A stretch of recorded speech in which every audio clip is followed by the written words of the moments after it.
Hello, welcome to English Day with Miri. In today's video, we are going to talk about verb. What is a verb? A verb expresses an action, event, or state. Let's have some examples. Tell, play, see, call, smell, eat, dance, love, belong, want, need. Now let's have some example sentences. I eat breakfast every day. The verb in this sentence is eat. Now let's have another example sentence. Rina called her mother last night. Our verb in this sentence is called. Next we have Sam and Gina dance gracefully. Our verb in this sentence is dance. And lastly we have we need more time to finish this project. Our verb in this sentence is need. Action or state verbs. What's the difference between these two? Let's begin with the action verb. An action verb expresses a physical condition, process, and activity. Let's have some examples. Fly, cook, dance, sleep, watch, climbed. A state verb expresses a condition that is related to cognition, state of being, perception, or emotion. Let's have some examples. Own, doubt, understand, like, agree, and belong. Now let's have some example sentences under action verbs. I usually sleep late. We will be watching a play next week. He climbed Mount Everest last year. Our action verbs in these sentences are sleep, watching, and climbed. They all express physical condition, process, or activity. Now for state verbs, we have she owns an apartment complex. I don't agree with the result. Those items don't belong here. In these sentences, our verbs are owns, agree, and belong. They all do not express any physical condition. Transitive or intransitive verbs. What's the difference between these two? Let's start with transitive. A transitive verb requires an object. Without the object, the sentence will be considered incomplete. Let's have some examples. Use, bring, suggest, love, want, and consider. Now let's move on to intransitive verb. An intransitive verb does not require an object, and a sentence with an intransitive verb, whether there is an object or not, will still be considered a complete sentence because the sentence still makes sense. Let's have some examples. Fall, smile, jumped, run, live, and come. Now for us to further understand the difference between these two, let's have some example sentences. Let's go to transitive verbs. Please bring an umbrella. She loves unicorns. Lila sent the message.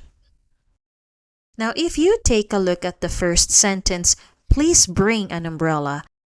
The highlighted word bring is our transitive verb, and the underlined word umbrella is our object. Now, if we are going to remove the word umbrella, the sentence will no longer make any sense because we do not know what the subject wants us to bring. Therefore, we need to include the object umbrella so that it will be considered complete. Now let's move on to intransitive verbs. She jumped. She jumped into the river. Rico ran. The woman smiled. Now let's go back to the first and second sentences. She jumped. Our intransitive verb is jumped. And as you can see, we don't have an object for the first sentence. However, we know that it still makes sense and it's still considered a complete sentence. We have a subject, which is she, and we also have a verb, which is jumped. Therefore, it's still a complete sentence. For the second sentence, we just added an object there, just to show that whether there is an object or not, it's still considered a complete sentence. So let's say she jumped into the river. Our object is the word river, and our intransitive verb is still the same, jumped. She jumped into the river. The only difference in the first and the second sentence is that we know where she jumped, and we know that she jumped into the river. Next, let's move on to regular verbs.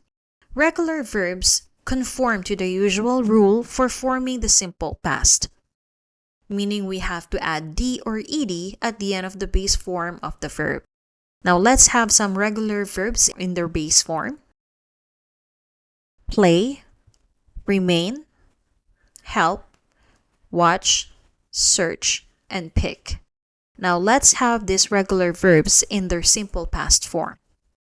Played, remained, helped, watched, searched, and picked. Now let's have some example sentences to see the difference. We watch the game every afternoon. We watched the game yesterday. They practice soccer every weekend. They practiced soccer last weekend. I play football every day. I played football the other day. Now, if you notice, the verbs in our base form use time expressions that indicate present time. Whereas for our simple past, you can also see that we changed the time markers. We use time markers that indicate past time, that will let us know and understand that the action is already done. Just like the examples here, we have yesterday, last weekend, and the other day. Now let's move on to irregular verbs.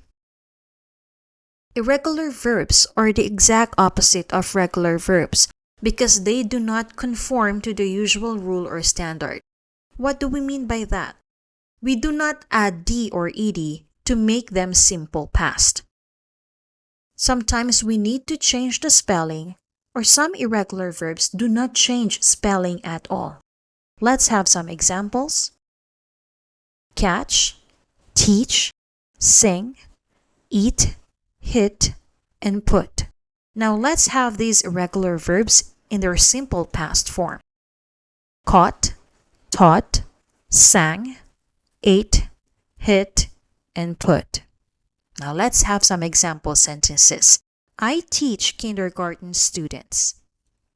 I taught kindergarten students last year. She drinks coffee every morning.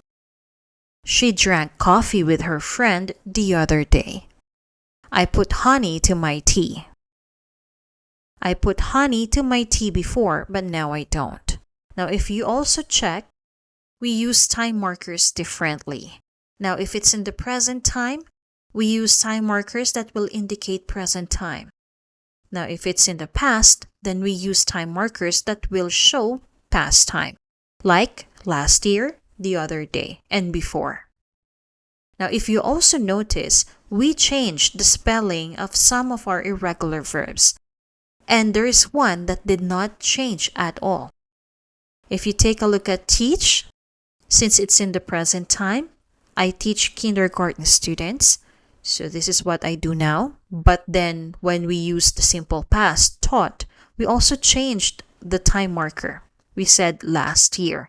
So I do not teach kindergarten students now. I taught them last year, so a year ago. The same for she drinks coffee every morning.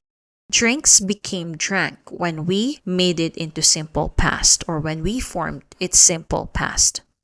And instead of saying every morning, we changed it to the other day. Next, we have put. If you noticed, we did not change the spelling or the form. It remained put. In this word, regardless if it's in the present or it's in the past, we will still use put. Thank you for watching this video. Please make sure to like and don't forget to subscribe.